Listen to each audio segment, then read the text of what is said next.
స్థానిక ఎన్నికలు ఫిబ్రవరి చివరిలో లేదా ఏప్రిల్లో నిర్వహించే యోచనలో సర్కార్. ఈ నెల 26 నుంచి గ్రామాల్లో పథకాల జాతర ఇదే వేడిలో జరిపితే ఉత్తమం అంటున్న నేతలు.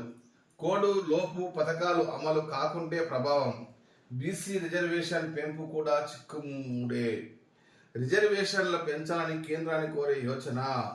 ఇందుకోసం అసెంబ్లీలో తీర్మానం చేసే ఛాన్సు. దావోస్ నుంచి సీఎం తిరిగి వచ్చాక స్పష్టత. స్థానిక ఎన్నికలు ఫిబ్రవరి చివరిలో మార్చి ఫస్ట్ వీక్లో రాబోతాయని తెలుస్తా ఉంది. రాష్ట్రంలో పంచాయతీ, మండల, జిల్లా పరిషత్ ఎన్నికలు ఫిబ్రవరిలో జరగనున్నాయా? ఈ నెల 26 నుంచి అమలు కానున్న పథకాలు వేడిలోని ఈ ఎన్నికలను కానియొచ్చుగా అని అంటా ఉన్నారు.